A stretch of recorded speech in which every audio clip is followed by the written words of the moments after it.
concluímos hoje o capítulo 10, nessa última aula dessa unidade,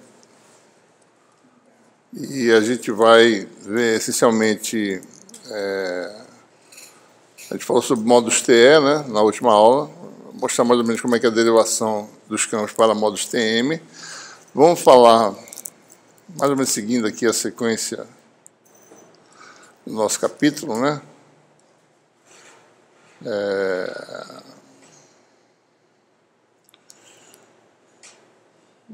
Deixa eu só fazer um marcador aqui que eu esqueci.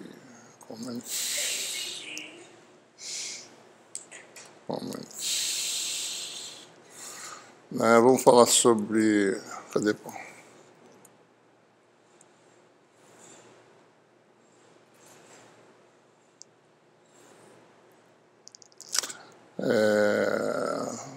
A solução para módulos TM, né? Vamos descrever mais ou menos como é que determina a atenuação, né? A gente não vai fazer a conta detalhada, vai mostrar passo a passo de como se determina a atenuação em guia de onda, devido à condutividade das paredes, né?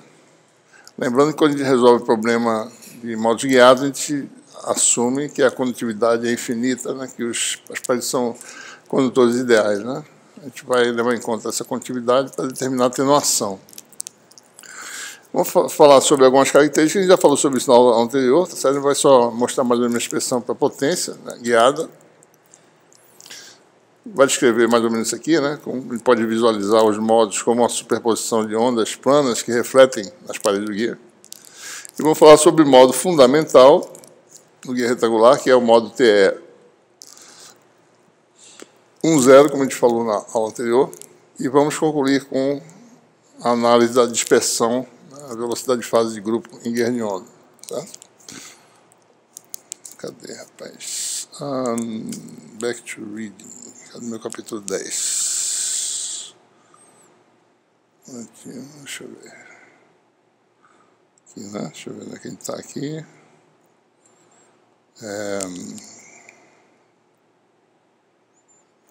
Só um minutinho, deixa eu só achar aqui.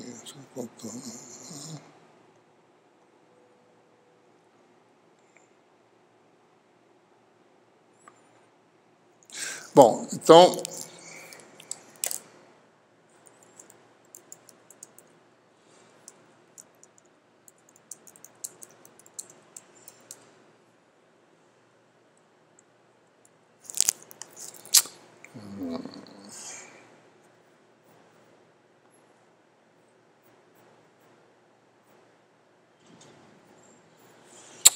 deixa eu parar o negócio aqui, rapaz.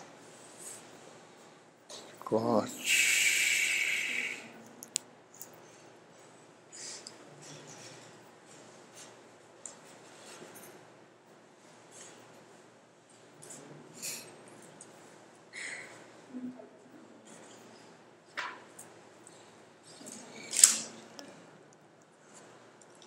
Bom, então, para módulos TM, né?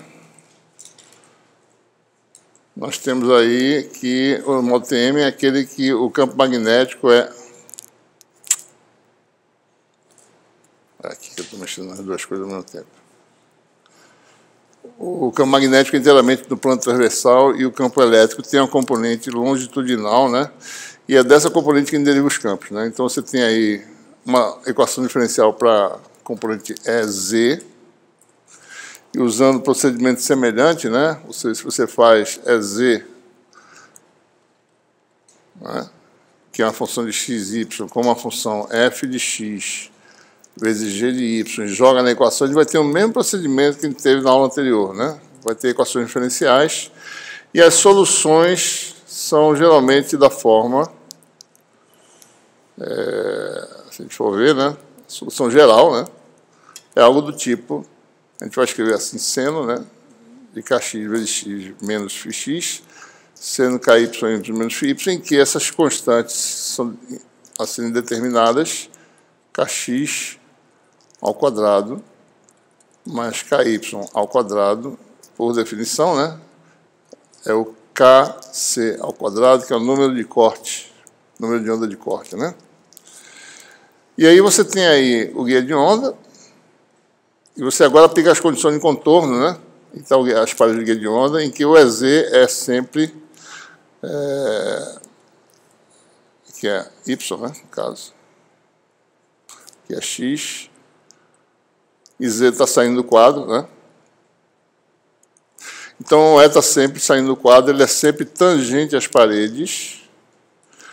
Então, as condições de contorno são diretamente relacionadas ao próprio EZ, né? EZ nessa parede aqui, x igual a 0 e x igual a A é igual a 0, né?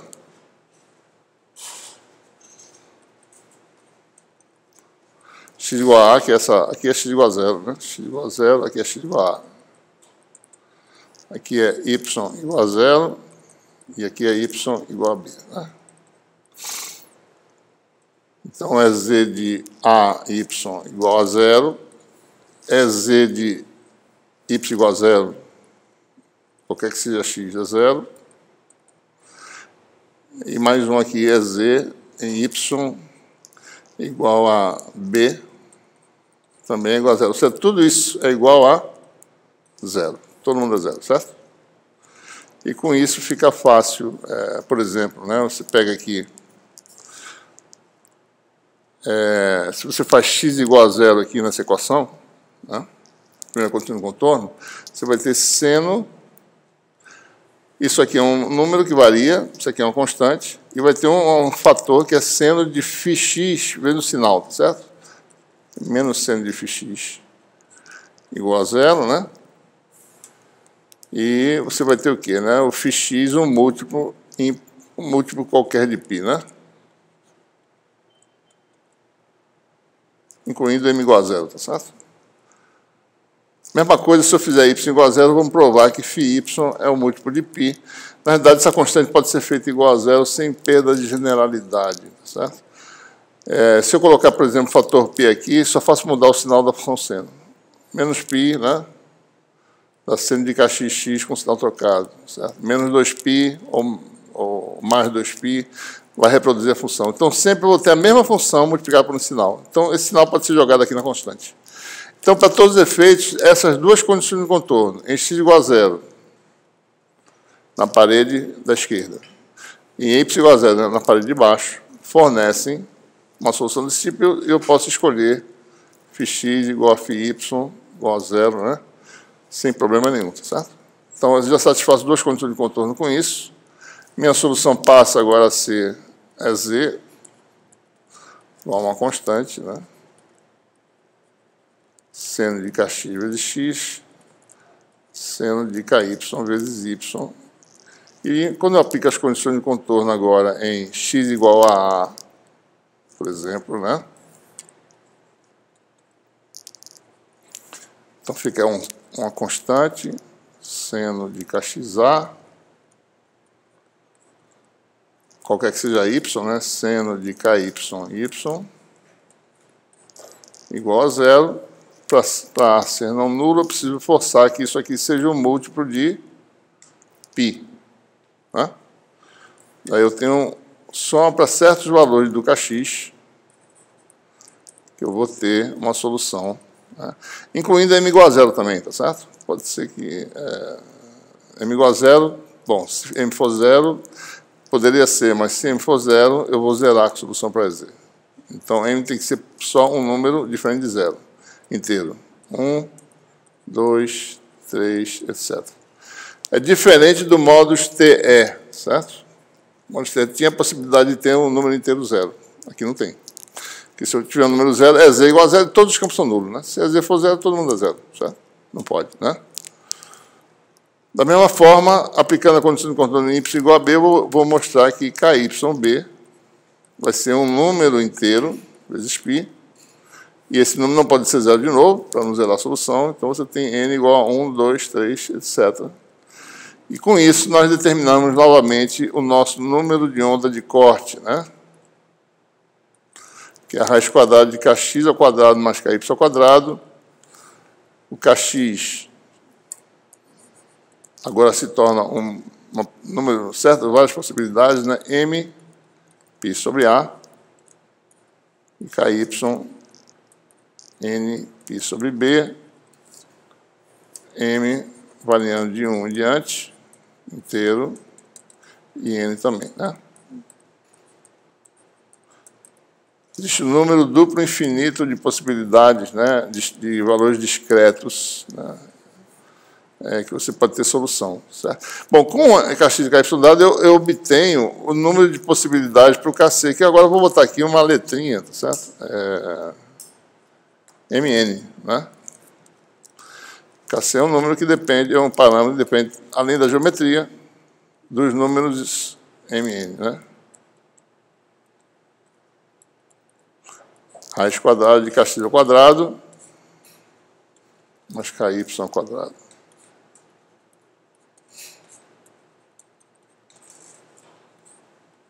Certo? Então, está determinado o número de onda de corte, que é importante para determinar a partir de que momentos, a partir de que frequência você tem propagação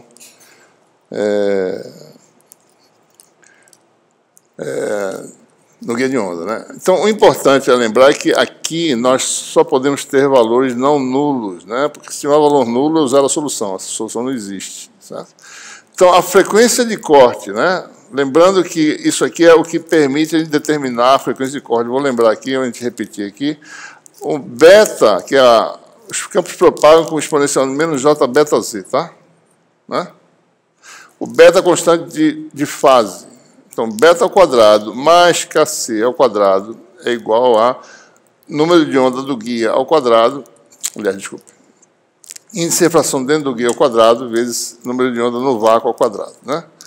Ou seja, beta ao quadrado é NG ao quadrado, K0 ao quadrado, menos KC ao quadrado. Existe uma situação em que, isso aqui sendo positivo, você tem propagação. Se isso se tornar negativo, então raiz de beta dá um número imaginário, certo? O número imaginário quer dizer que isso aqui se torna exponencialmente, tem que extrair a raiz correta, vai se transformar num exponencial de menos gama z. Daí não tem propagação. O campo não propaga, certo? Então, existe um limiar aqui, né? Você vai diminuindo. K0 é ômega sobre C, né? Frequência angular sobre velocidade da luz no vácuo, né? Esse aqui é o parâmetro do vácuo, número de onda no vácuo, né? Você vai diminuindo a frequência, chega um ponto que você chega na frequência de corte em que isso aqui dá zero. Abaixo dessa frequência que se torna negativo, daí você tem a onda é bloqueada, né? Ela não passa, não propaga, certo? Então, qual é o limiar? Quando isso aqui dá zero. Então, para ômega igual a ômega C, né, você tem NG ao quadrado, né, ômega C ao quadrado sobre C ao quadrado, igual ao número de onda de corte ao quadrado. Ou seja, existe uma frequência de corte, ômega C, que é C vezes KC sobre NG, né? Certo? KC é dado, tá certo? Então, a pergunta, só lembrando, na realidade, existe um conjunto de valores, né, de corte. Cada módulo, o módulo MN, tem a frequência de corte ômega C MN, que é dada por C vezes KC de MN, sobre o índice de refração do guia, né? Então, cada módulo tem sua frequência. O menor valor de ômega C, dentre todos os módulos, é quando esse valor aqui for o menor possível, certo? O módulo fundamental TM é aquele em que o menor valor de M e o menor valor de N, que é o M igual a 1, N igual a 1.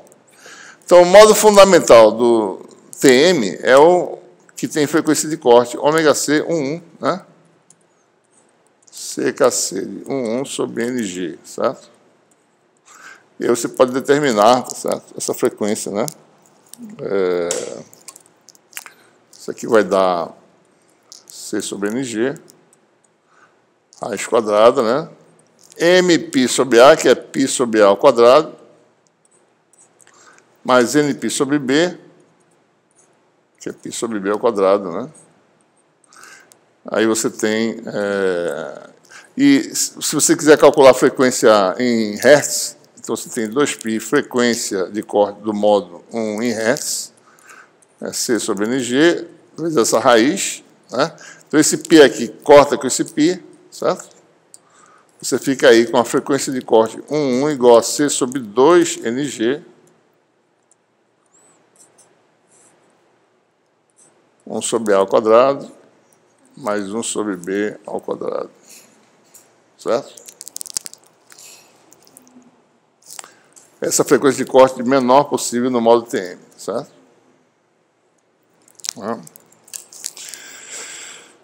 Bom,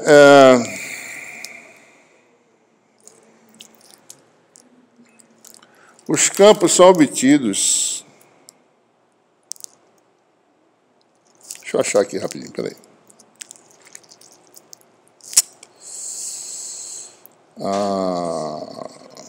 Então, só reescrevendo aqui. Então, a solução deu essa solução seno-seno, né? De acordo com nossa notação compacta, o EZ obtido foi uma constante UUMN, né? U é a função seno de MPX sobre A,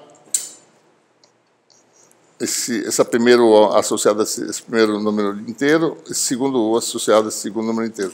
Então, isso aí quer dizer seno de MPX sobre A vezes seno de NPY sobre B. Certo? Ok? O campo transversal é obtido por um gradiente, né? De EZ, certo? Tem um fator aqui de escala, né? A gente pode pegar a formulazinha lá original. Tem um fator de escala aqui, eu acho que é menos JB sobre beta sobre KC ao quadrado, certo? Mas é alguma coisa parecida, ou mais ou menos, né? Mas o que importa aqui a gente olhar, tá certo? É que o campo transversal ele é obtido do gradiente de EZ. Então, ou seja, EZ dado por essa expressão, calcular o gradiente é fácil, tá certo? Obtido ET, o campo H transverso é simplesmente 1 sobre a impedância do modo AZ vetorial ET, que é a forma canônica de uma onda plana, né? Dado o campo elétrico, o campo magnético é a unitário normal na direção do vetor de onda de propagação, que é o AZ, vetorial campo transversal sobre a impedância do modo, né? E a impedância do modo, TE, é obtida de forma fácil se você sabe o número de onda do corte, né? Desculpe, TE, não, TM, né? Eu estou com TE aqui.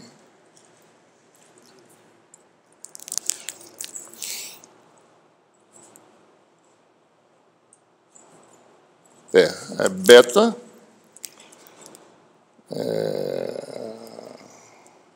beta sobre K, né, vezes Z, certo? A impedância do modo TM é beta, constante de fase, sobre K vezes Z. Deixa eu só confirmar aqui, peraí, rapidinho. Beta K, né?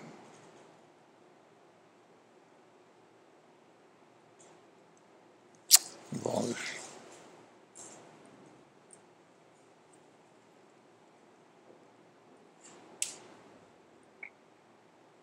beta sobre K vezes Z, certo? Então, observe, né? A receita, né? Calcula ET, ou é mais ou menos aqui, mas o importante é que é gradiente de Z vezes uma constante. Calculou ET, calculou. HT é obtido daquela forma tradicional, AZ vetor ET sobre a impedância de onda do modo TM, né?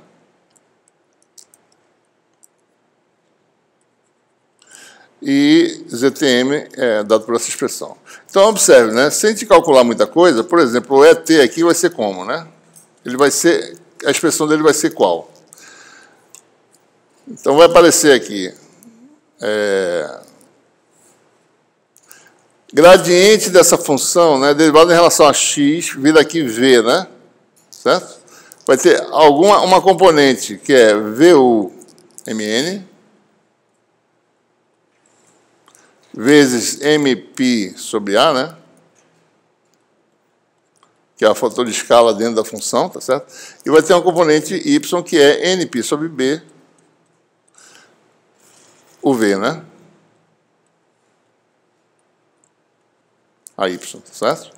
Então, vai ser mais ou menos assim a forma do campo elétrico, né?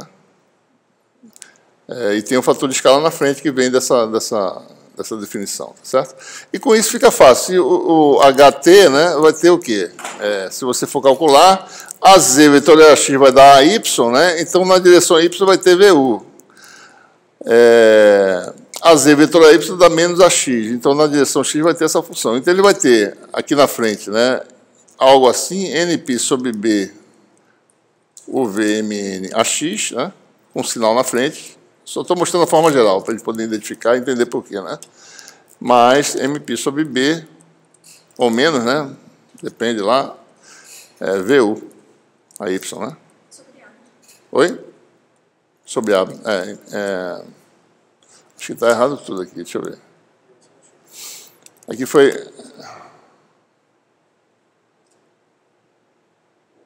MP sobre A, né? MP sobre A. Tá certo. Ok? Então, só para entender, a gente tem expressões que fica dessa forma exatamente por causa do gradiente, né? Certo? Então, você tem esse resultado aí, né? Eu não vou fazer, vocês façam as continhas lá, certo?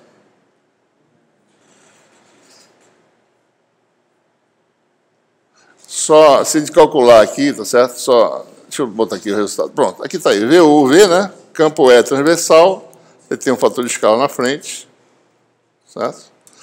Foi redefinida a constante, a amplitude foi redefinida, tá? Isso aqui é a constante que veio lá do EZ. Então, ele redefiniu uma nova amplitude, a MN, que é esse fator aqui, tá certo? Observe que, só para entender por quê, né? Isso aqui tem dimensão de volts por metro, porque isso aqui é número de onda, cancela, certo? A unidade, né? Ele foi redefinido, então o EZ fica diferente, eu tenho que tirar o A e substituir por essa quantidade, né? Eu tenho que pegar AMN, fazer KCMN vezes AMN, né? É o que aparece na frente do EZ, sobre J beta MN, né? Tá? Então fica assim, o campo é transversal, campo H, né? Observe, né? O campo H, na direção X vai ser isso, na direção Y vai ser isso.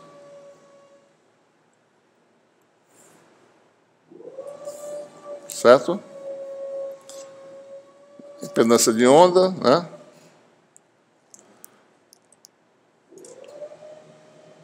E aí tá certo? As expressões finais para os campos, né? Só lembrando, VU na direção X, é cosseno seno, seno cosseno na direção Y, seno seno na direção Z, né? Seno cosseno, cosseno seno, certo? Impedância de onda, se você calcular, só a gente fazer aqui rapidinho, né, de onde vem essas expressões. ZTM está aqui, né?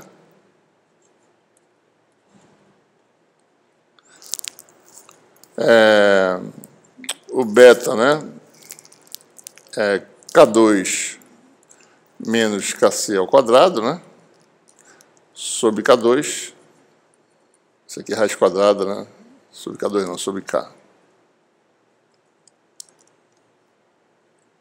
Vezes Z, né?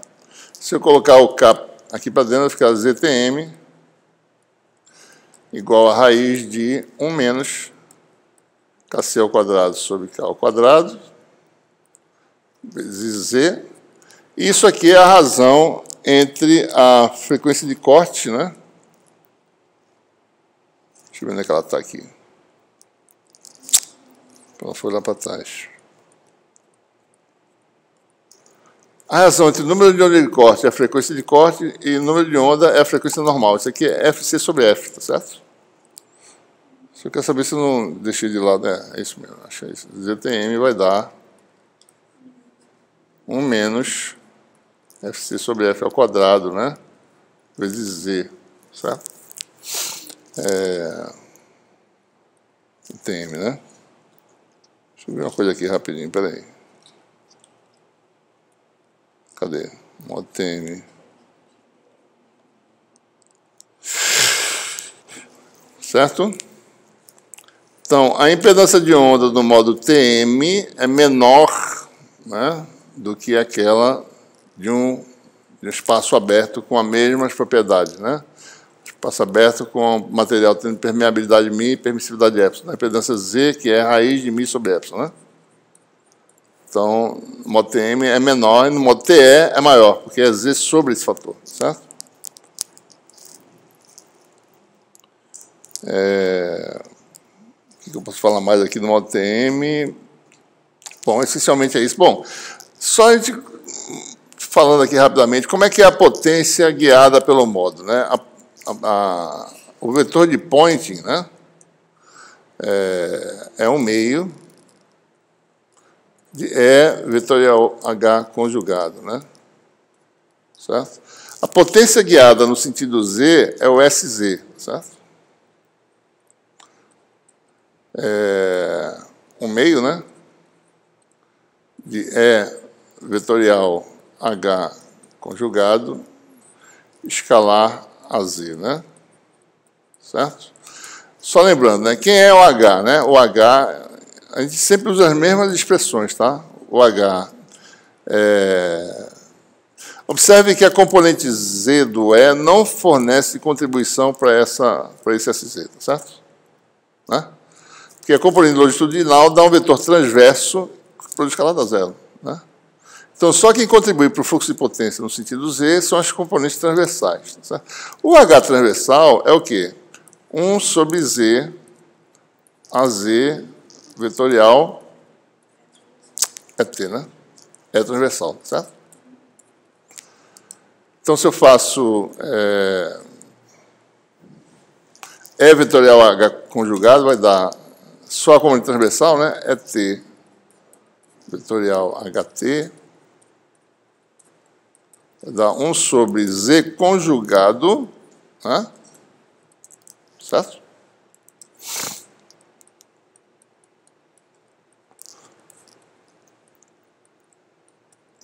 A Z é real, a Z conjugada é real, vetorial ET conjugado, né? Bom, aí eu teria também um fator, né? Falta aqui exponencial de menos J beta Z, e aqui tem exponencial de quanto? J beta conjugado Z. Beta pode ser imaginário, tá? Por isso que eu estou usando conjugado aqui, abaixo do corte, certo? Para a gente poder ver como é que fica, né? Então, isso aqui vai dar um fator exponencial de menos J beta, menos beta conjugado Z. Tá? Então, aqui vai dar, bom, produto triplo aqui, né? Dá produto escalar desse com esse na direção desse, produto escalar desse com esse na direção desse. Esse com esse dá zero produto escalar, vai dar este escalar esse vezes esse. Isso aqui vai dar 1 sobre Z conjugado, módulo de E transverso ao quadrado, né? Exponencial de menos J beta menos beta conjugado Z a Z. E a SZ vai ser produto escalar disso com AZ, né? Vai dar essencialmente o vetor de Poynting, né? É 1 sobre Z conjugado, módulo de E quadrado, exponencial de menos J beta menos beta conjugado Z. Observe, né? Se beta for imaginário, ou seja, abaixo da condição de corte, isso aqui dá um menos J gama, tá? Para poder ser atenuação, senão aumenta. Então, menos J conjugado dá mais J conjugado, dá menos 2J. Com menos J dá menos. Então, isso aqui vira menos 2 gama Z. Então, isso aqui, desculpa, isso aqui é SZ, né?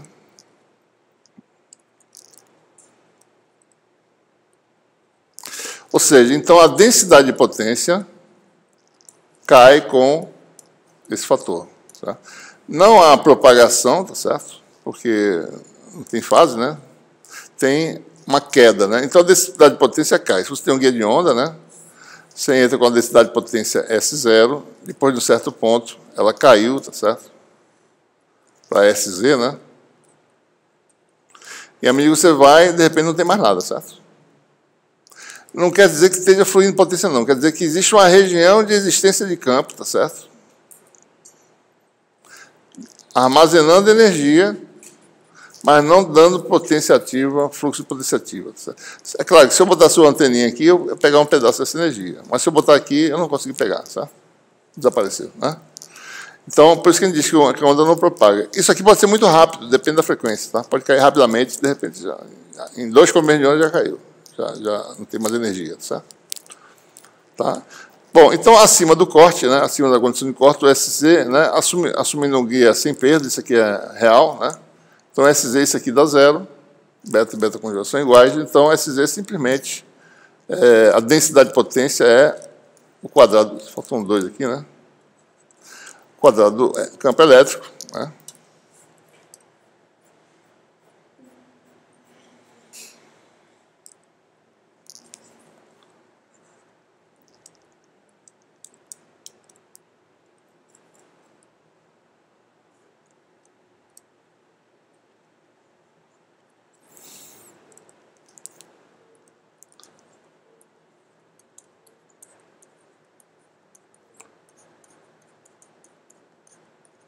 Mod até o quadrado, né? Então, observe, né? Lembre-se que T, né?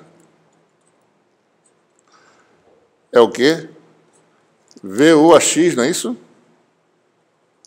É derivado do seno deu cosseno, né? Cosseno, seno, certo? MN, né? Mais o V, MN a Y, né? Mais alguma constante aí na frente, tá certo? Então, como é que... Bom, a densidade de potência é isso. A potência guiada pelo modo MN é o quê? Integral na seção transversal do guia da densidade de potência. Então, vai ser integral de 0 a A dx, integral de 0 a B dy, de módulo ao quadrado, tá certo? Bom, se você for fazer o módulo ao quadrado, vai ter um fator de escala, vou botar assim, tá certo? Então, vai ter VU MN ao quadrado, né? Esse bicho daqui.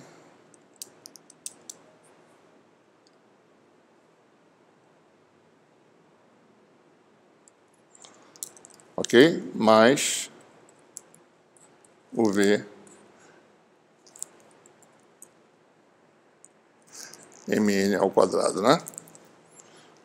Então, esse aqui é integral, né, de cosseno ao quadrado em x, né, de mπx sobre A dx, vezes integral de seno ao quadrado de nπy sobre B dy. Essas funções têm ortogonalidade, né? Integral de cosseno ao quadrado só existe para m igual a n, tá certo? Né? Ou seja, dão sempre valor não nulo, né, no caso, tá certo? Então, por exemplo, né, integral de 0 a de cosseno de mπx sobre A dx ao quadrado, é uma dessas, né, cosseno ao quadrado, vai dar o quê, né? Bom, isso aqui é 1 menos cosseno de 2 vezes, né?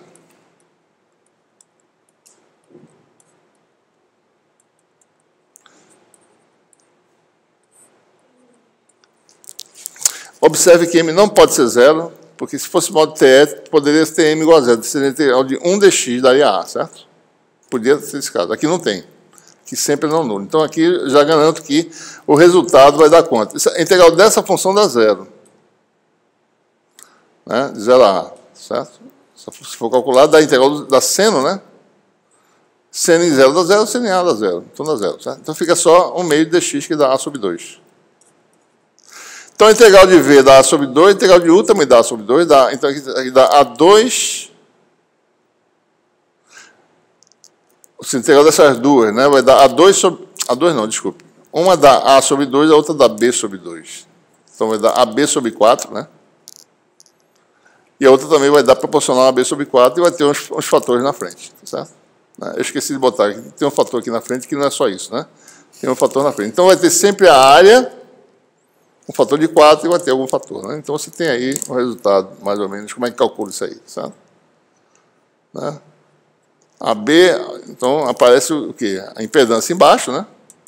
Um fator que é a área, mais ou menos, do guia, certo? E um fator que tem a amplitude do campo envolvida, né? Isso aqui é a potência carregada pelo módulo MN, certo? Muito bem. Vamos falar só, de forma mais semi-quantitativa, né, de como se calcula a atenuação no guia de onda, tá certo? Como eu falei para vocês antes,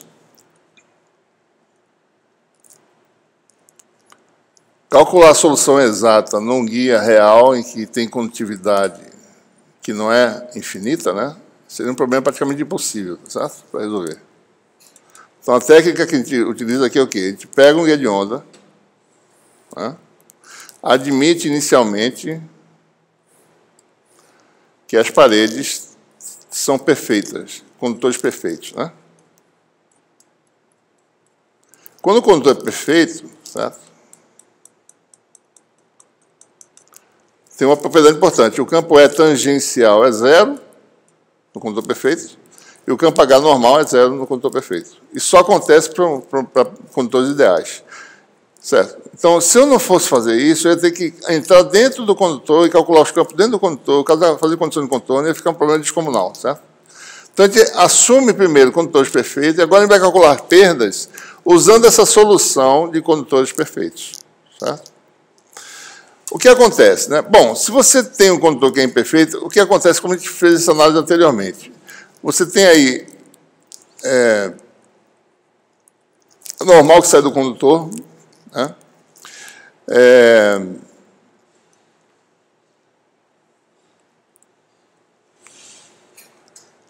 Dada a solução para o campo tangencial, existe um campo magnético tangencial que é não nulo, tá certo? Né? Então, você tem um campo tangencial, né,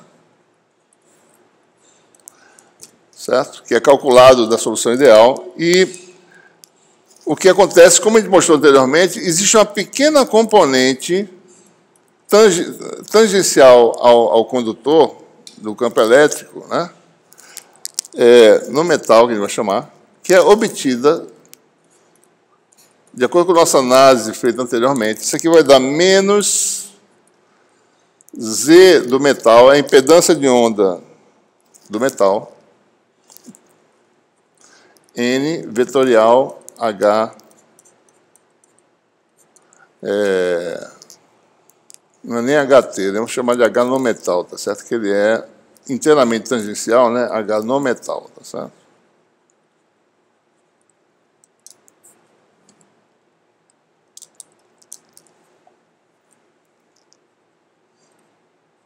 Ou seja, é assim que a gente determina a existência de perdas. Então, tem um H no metal obtido da solução ideal, certo? Dada a impedância do condutor, que é Z metal, você calcula o campo tangencial do metal, do metal, né? E com isso você tendo aí N vetorial H, né? Não sei se esse N é para dentro ou para fora agora, viu? Estou realmente em dúvida. Bom, a gente vai ver aqui, tá certo? Eu acho que é para dentro, né? Metal é menos ZH, né? Não, é para dentro. Então esse N aqui está errado, é para dentro, certo? Isso é a forma que a gente fez anteriormente, né? A borracha mudou, né? Ficou com esse novo. Vou botar aqui para cima que fica mais fácil. Então, veja, se você tem um campo tangencial, H, né? N vetorial H dá quanto, né? Dá N vetorial H dá um vetor tangencial entrando no quadro, né? Certo? Se você agora calcular E vetorial H, que está entrando no quadro, vetorial H dá um vetor para cá, né? É isso? Para fora, né? Mas com esse menos N dá para dentro. Então, é como se tivesse um fluxo de potência para dentro do condutor, dado por um meio de E no metal, vetorial H no metal conjugado.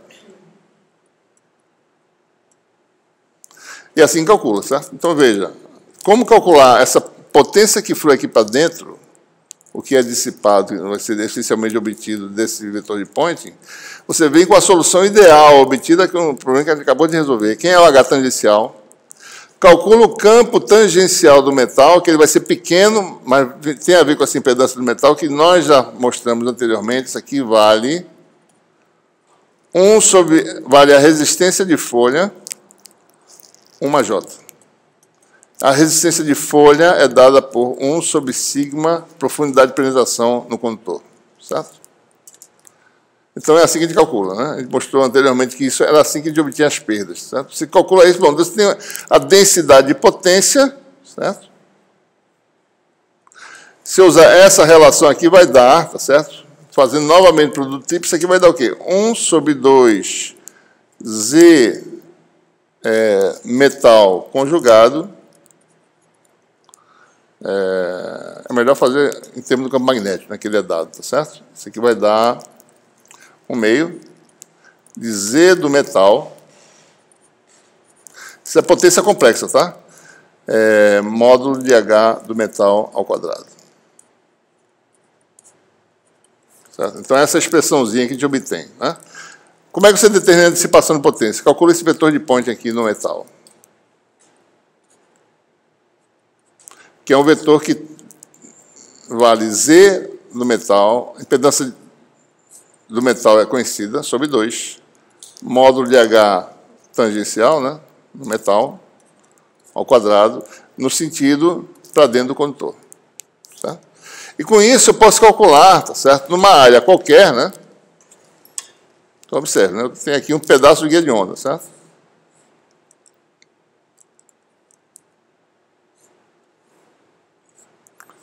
Considere que nós temos um comprimento longitudinal ΔZ, certo? Né? Então, para essa parede, por exemplo, né, eu tenho esse ΔZ, esse ΔZ e essa região aqui tem uma altura dy, né? Se eu considerar essa de baixo, você tem uma altura dx. Né? Então, o que acontece? A gente calcula a potência, o fluxo de potência nessa parede todinha, admitindo que ela tem uma profundidade ΔZ, certo?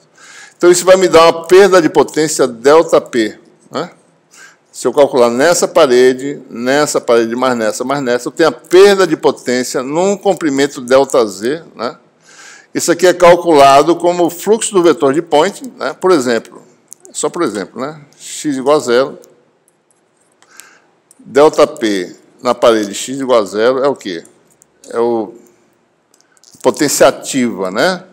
Bom, a parte real disso aqui é a resistência de folha, tá certo? A parte real do Z metal, né?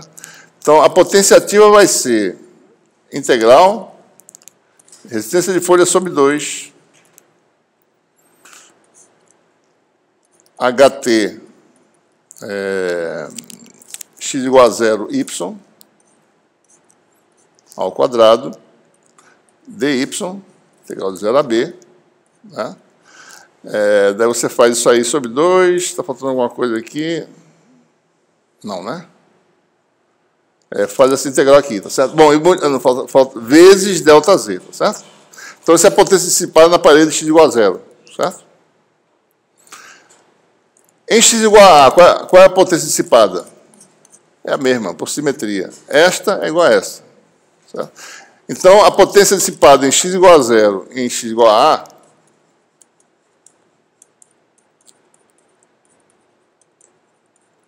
é 2 vezes, isso aí vai dar RS, né? HT. Mesma coisa em y igual a 0, né? Você vai a ΔP em y igual a 0, mais a potência dissipada em y igual a B, vai dar algo parecido, às vezes RS, integral de 0 a A agora, no caso, né? HT de x, y igual a 0 ao quadrado, vezes ΔZ. Isso aqui é integral, desculpe, integral, aqui foi dy, né?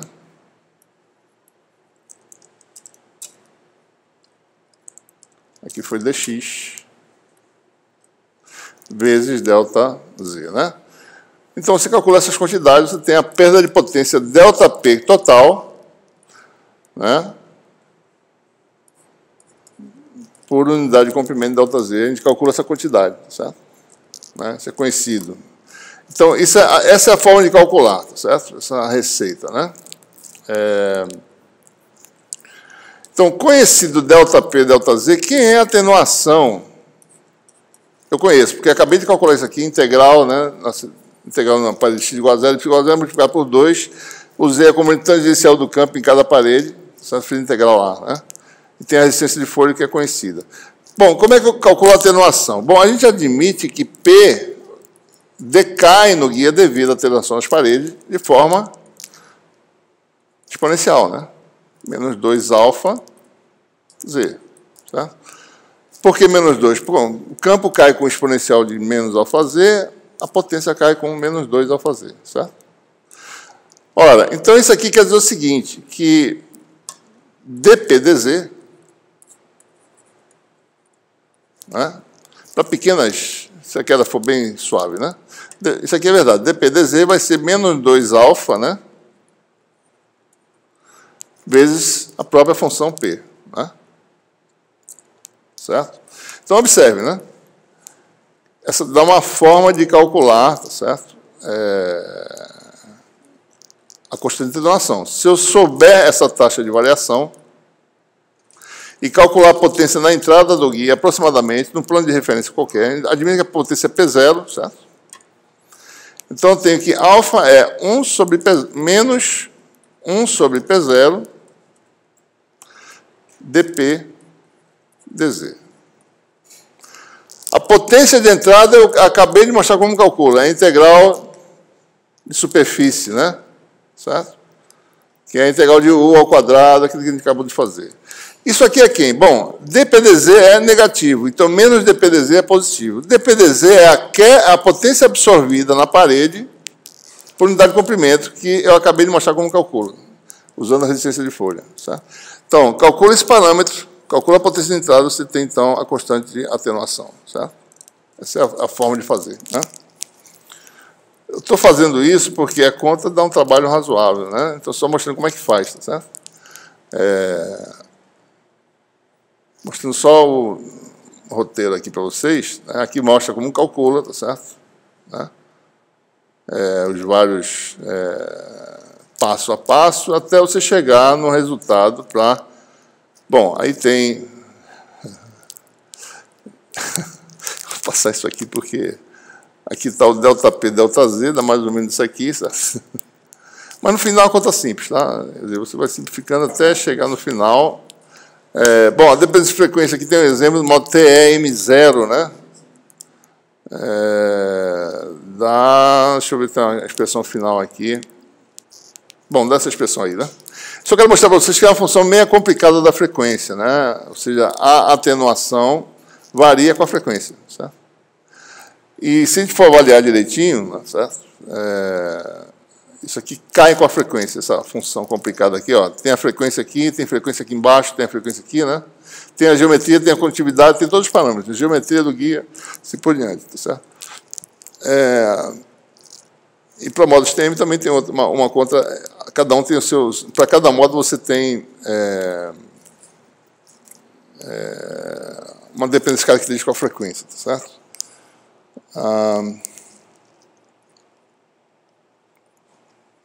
O importante é que... Eu acho que eu tenho um resultado... Eu vou mostrar, para o caso mais simples do modo T10, daqui a pouco, como é que é a atenuação, certo? Vai ficar mais claro, né? Bom, a densidade de potência, a gente já mostrou na aula anterior, tá certo?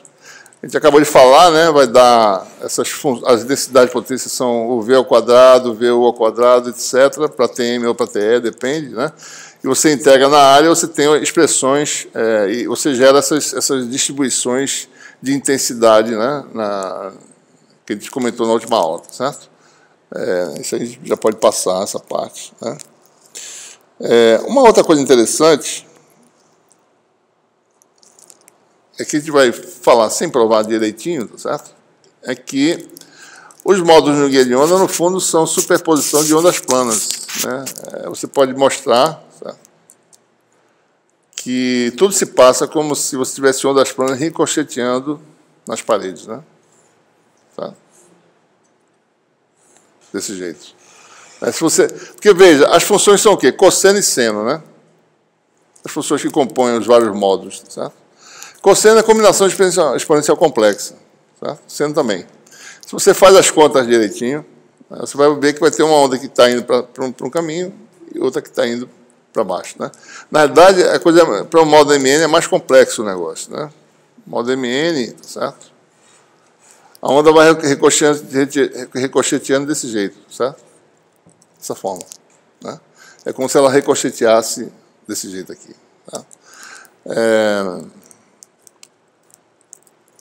Então, para um modo em que, por exemplo, né?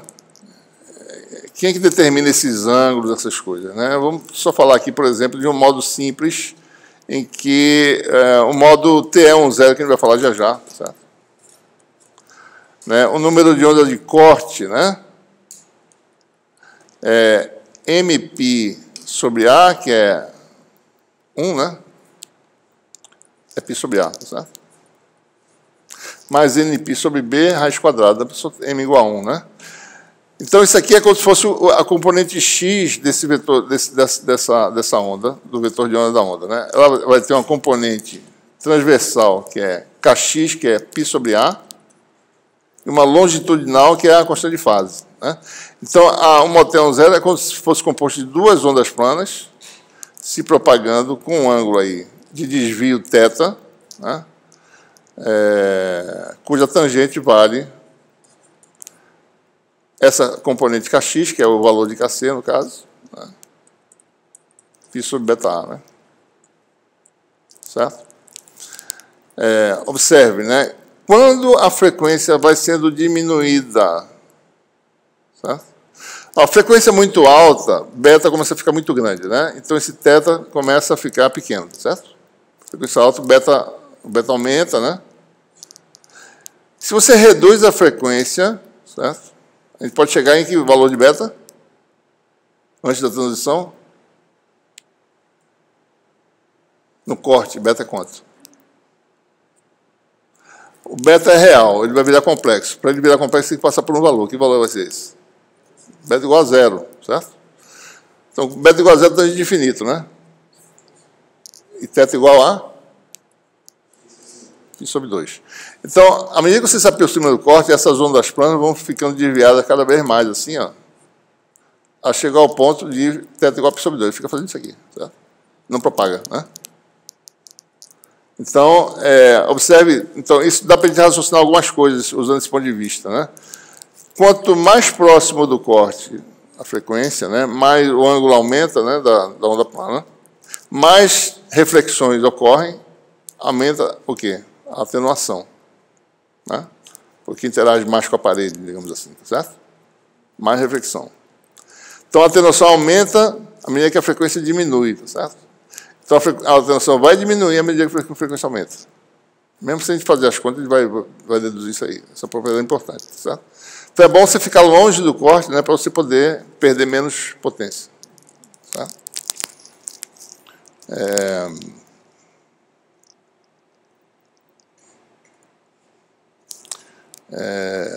Bom, vamos falar agora sobre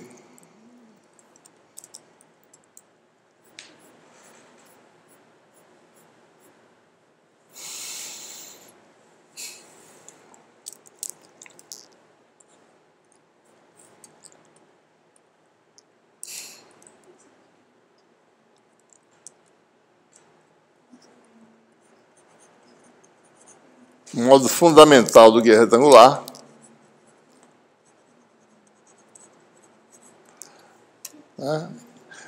Observe, né? As frequências de corte dos modos TE e TM são parecidas, tá certo? A expressão geral, né?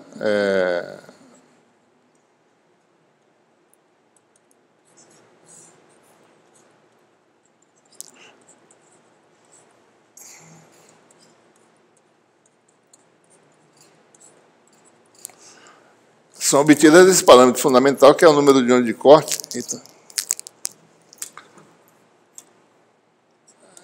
Bom, a expressão é a mesma nos dois casos, só que os modos TE admitem um desses valores nulos, certo? O TM não, né? Então, o modo fundamental, geralmente os guias de onda são feitos com B igual a sobre 2, porque a gente falou na aula anterior, né? Fazendo isso, o modo fundamental 1, 0, vai ter uma oitava inteira de frequência em que só tem ele, tem mais ninguém, só tem o modo fundamental se propagando. Então você vai ter o modo TE10, né? Se eu fizer B igual a sobre 2, deixa eu só calcular essa frequência aqui, tá certo? KCMN. Se eu botar A sobre 2 aqui, né? Vai dar um π sobre A do lado de fora, né? Vai ficar 4N2 mais M2, né? Raiz quadrada de M2 mais 4N2, tá certo? Né? Então, 1, 0 é π sobre A. O 0, 1 é 2π sobre A, que é o dobro, certo? É o dobro da frequência, né? Então, o modo fundamental vai ser o TE10, né? Certo? A frequência de corte vamos botar assim, o KC, tá certo? Igual a π sobre A, né? O TE01 tem o número de ônus de corte 2π sobre A, né? O TE11 e o TM11 também tem a mesma frequência de corte, né? TE11 e o TM11 tem que frequência de corte, né? Raiz de 5 aqui, tá certo? Tem que botar aqui 1, 0 no caso.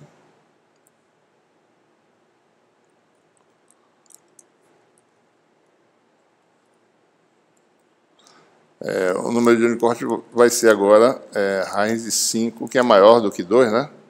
Π sobre A. Tá? Então, o modo fundamental é o modo TE01, depois você tem o modo, aumenta a frequência, passa dessa frequência, tem o modo TE10 e o 01, passou desta frequência, você tem esses 4 modos aqui coexistindo, certo? Podem existir, né? A ideia é você fazer sempre operação monomodo, né? Então, a ideia é você fazer sempre operação usando o modo TE10, porque você, como eu falei antes, né, você fabrica as estruturas, certo? Esse aqui é o quem?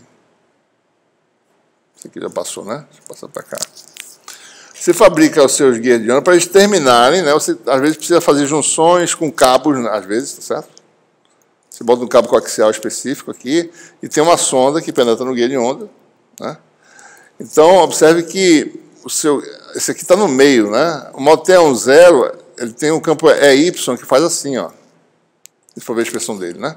Então, esse aqui ele vai estar mais ou menos no meio, tá certo? O máximo vai estar aqui em cima da sonda, certo? Se você botar um modo diferente, né, um modo assim, certo? Vai dar um 0 em cima da sonda, né? Então, você quer um modo só que tenha a propriedade específica, você fabricar tudo sempre do mesmo jeito. Senão, cada modo é uma antena diferente. Outra coisa importante, né? A posição aqui dessa sonda é mais ou menos lambda sobre 4. Certo? Porque o campo elétrico, né, reflete, muda de sinal, tá certo? E se você for lambda sobre 4, você vai ver que vai ter um reforço, vai ter 2 vezes maior o campo, né? Então você tem um campo máximo aqui, onda estacionária aqui, com campo máximo. Daí você pega o máximo do campo, tá certo? Então por isso que é importante trabalhar só com um tipo de modo, né? Então, se a gente olhar direitinho, tá certo?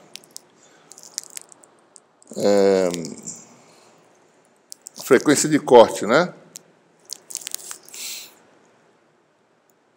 Do modo 10 é C sobre 2A, né? Se de calcular, certo? Porque KC é igual a ômega C. Esquecendo, vamos fazer um guia vazio, né? Ômega sobre C sobre C, que é 2πf de corte sobre C, e isso vale π sobre A, né? Então, FC igual a C sobre 2A. Frequência de corte de modo 10, né? E o 01 vai ser C sobre A, a frequência de corte, né? 1/8, tá certo? Daqui para cá, que só tem um modo TE10. E olhando as expressões para os campos, né? O campo elétrico transversal, né, que eu acabei de falar para vocês, tem um máximo em x igual a sobre 2. Ele está na direção y, né? Então tem essa propriedade, tá certo? Tem algumas propriedades aí na tabela, desse modo TE10, né? Frequência de corte, tá certo? A região de operação monomodo, número de corte, impedância de onda, né? Isso aqui é menos o meio, né? 1 sobre raiz aqui no caso, constante de propagação.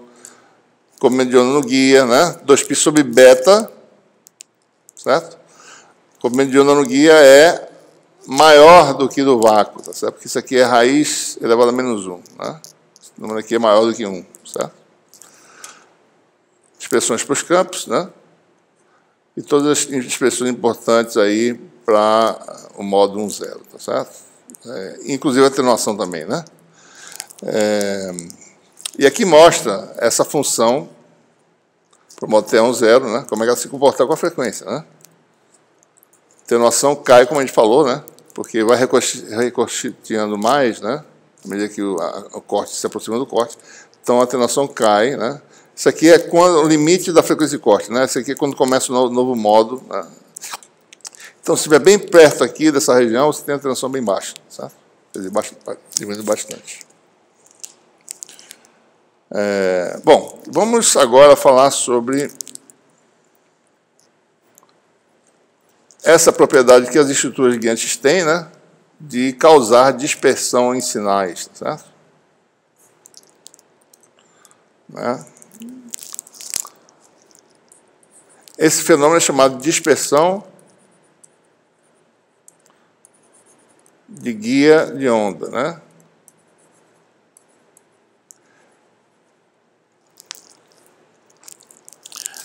De onde vem isso? Né? Bom, a constante de fase é a frequência sobre a velocidade de propagação, a velocidade de fase, certo? Tá? Então, a velocidade de fase é ômega sobre beta. Se beta for proporcional a ômega, quer dizer que V independe de ômega, né? Certo? Okay. Uma onda plana se propagando no meio material de índice de refração N, tá certo? Que é a velocidade de fase? Bom, o K é ômega sobre C, vezes o índice de refração, né, o número do vácuo vezes o índice de refração, onda plana normal, certo? Então, ômega sobre o beta, no caso, seria o K agora, né? Ômega sobre a velocidade de fase seria o quê? Bom, ômega sobre K vai ser C sobre N, certo? Se N não varia com a frequência, a velocidade de fase não depende da frequência. Mas se N varia com a frequência, que a gente mostrou anteriormente que isso pode acontecer, né? Tem ressonâncias no material, N é uma função da frequência, pode ter parte imaginária, inclusive. Então, o que acontece? V é uma função da frequência, que eu não cancelei a frequência mais. Ela sobrou aqui. Então, V é a função da frequência. Quando V é a função da frequência, você injeta um sinal com várias componentes de frequência, cada um chega num tempo diferente. Com sua velocidade de fase, você recompõe o sinal, você tem distorção. Uma certa distorção, né? Então, esse tipo de efeito, devido ao meio material, é chamado de dispersão material. É o fato da velocidade, né, com frequência, advindo de um problema lá da matéria, certo? Só que guia de onda tem um outro tipo de dispersão, né? Guia de onda é o fato do beta não ser uma função linear da frequência, beta é uma função não linear. Então, ele tem um fenômeno chamado dispersão de guia de onda, né? É devido ao fato de o campo ter que se ajustar às paredes, né, às condições de contorno, e para isso a gente tem que ajeitar o beta de uma forma diferente para dar certo, né? Então, é esse tipo de expressão que a gente tem, ou seja, o fato de beta variar com a frequência, né? Então, beta vale, independente da estrutura do guia de onda, qualquer que seja o guia de onda, né, é algo assim, tá certo? Número de onda de corte, número de onda ao quadrado, né? Então, você tem aí, bom, o K, certo? Vale. Vamos assumir aí o caso, tá certo? No guia de onda em que o guia é vazio, né? N do guia igual a 1. Então, K é simplesmente quem? Ômega sobre C, certo? Então, você tem aí beta 2, ômega 2 sobre C2, menos kc ao quadrado. Isso só depende da geometria, tá? Guia retangular, mπ sobre a ao quadrado mais nπ sobre a ao quadrado. Então, você tem uma relação aí que é ômega igual a ômega 2. Então, ômega 2, não, ômega igual a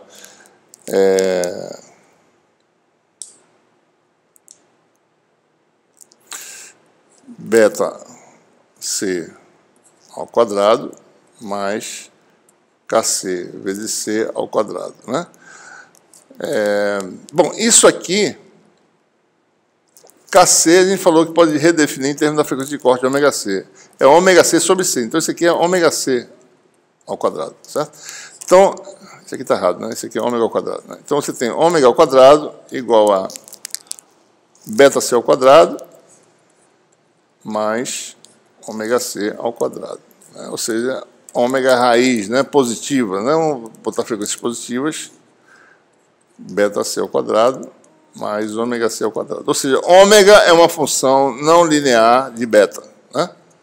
Se não tivesse esse problema de frequência de corte, ou seja, numa linha de transmissão, ômega c igual a zero, ômega igual a beta c, é linearmente relacionado, não tem distorção em princípio, né? Mas devido à guia de onda, devido a existir frequência de corte de guia de onda, ômega fica uma função não linear, né? Como é que é essa função, né? Se beta é pequeno, perto do corte, certo? Beta é pequeno, né? Isso aqui é muito pequeno em relação a isso, certo? Então, ômega é o quê? Se beta é igual a zero, né? Ômega é igual a frequência de corte, né? Se beta é muito grande, se beta c é muito maior do que ômega c, então isso aqui despreza, ômega é igual a beta c. Ômega é aproximadamente igual a beta c, né? Ou seja, a velocidade da luz, a velocidade de fase se torna a velocidade da luz. É como se a frequência fosse tão alta, como mediana, tão pequena em relação à parede, como se fosse uma onda que nem visse as paredes, tá certo? Onda livre, né? Então, é a velocidade da luz. Tá? Propagando livremente, tá certo? Então, são essas as características desse diagrama de dispersão, tá certo?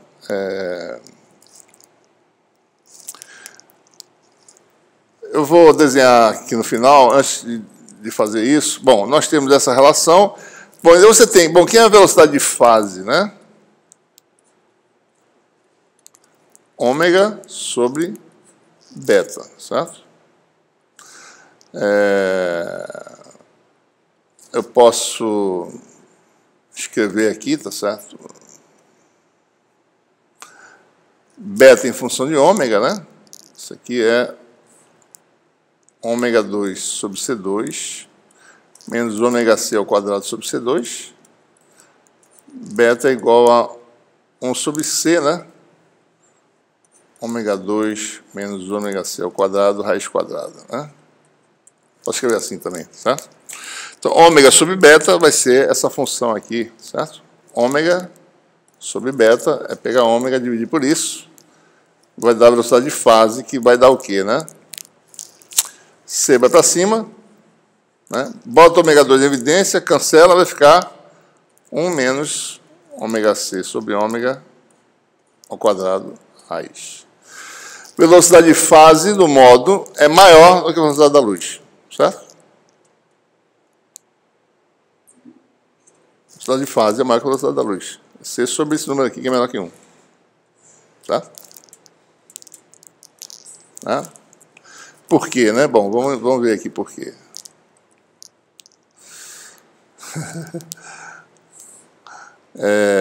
O modo, né, é uma onda plana se propagando em ângulo, certo? Velocidade de fase é sob que condições, certo? Né? Eu vejo uma fase constante, né? Certo? Então, a onda plana, se fosse ela andaria na velocidade da luz normal, certo? Onda plana, na velocidade da luz no guia.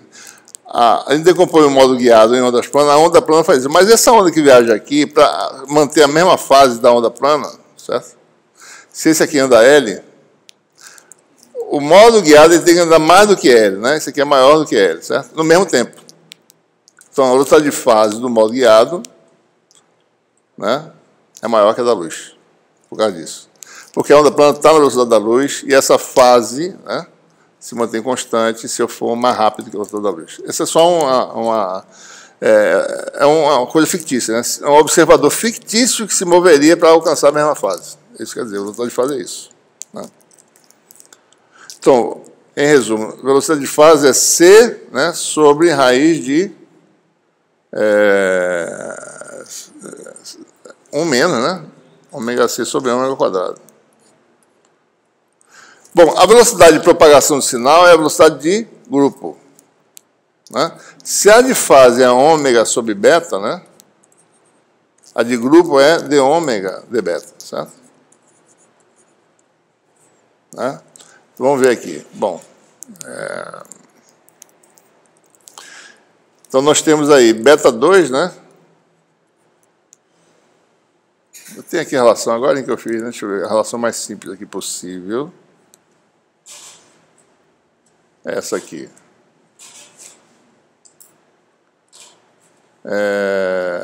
Ômega 2 sobre C2. Aqui, ó. Ômega 2 sobre C2 menos ômega C ao quadrado sobre C2 igual a beta 2, né? Ou seja, voltando de novo, ômega 2 é igual a beta C ao quadrado mais ômega C ao quadrado, né? Vamos calcular a derivada. 2 ômega de ômega d beta, né? Derivada em relação a beta vai dar o que? 2 beta... É C2, 2 beta, né? Peraí, C2 vezes 2 beta. Vou fazer com calma aqui para não errar, certo?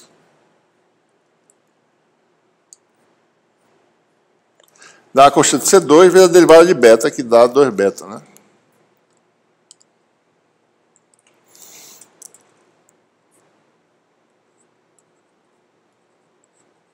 Não é isso?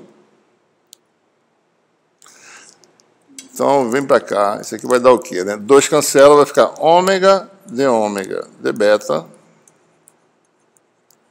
igual a C2 beta, né? Ou seja, d ômega d beta é igual a C2 beta sobre ômega, né? Beta sobre ômega é quem? 1 sobre a velocidade de fase. Ômega sobre beta velocidade de fase. Isso aqui é a velocidade de grupo, né? Então, a relação é VG/Vp igual a C2. Então, a velocidade da luz é a média geométrica entre a velocidade de grupo e a velocidade de fase, né? Então, se a velocidade de fase, que a gente acabou de mostrar, dá C sobre, né?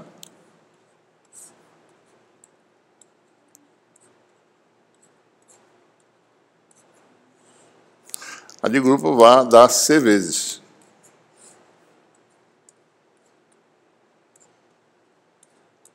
Menor do que C, né? Que a velocidade de propagação de informação, de fato, é menor do que C. Se a gente olhar o diagrama de dispersão do guia de onda, né?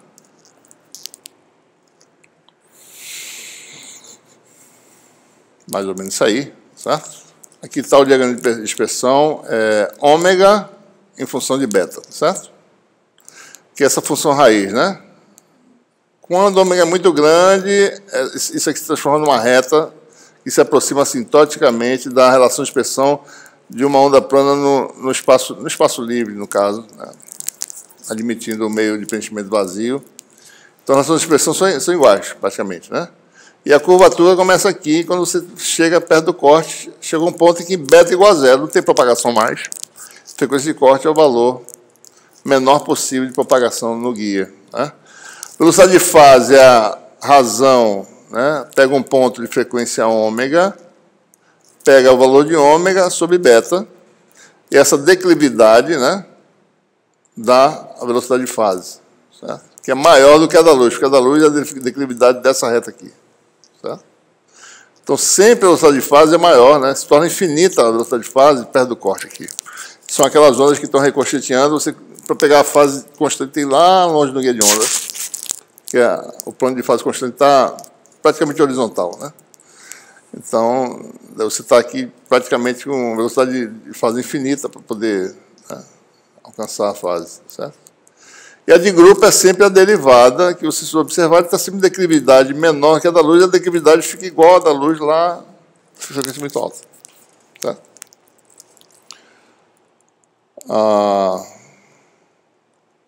Bom, então acho que era isso que tinha para falar. Sexta-feira, oficina, né? E quarta prova, né? Uma pergunta? Não, né? Então tá bom. Vou ver se eu corrijo as provas até amanhã, todas elas, tá certo? Para vocês terem uma ideia. Eu tenho gabaritos, né? Então. Você está memorado? Estou sempre memorado. Só fico mal-humorado quando faz uma coisa muito fora do normal na prova. Só isso. Relaxou.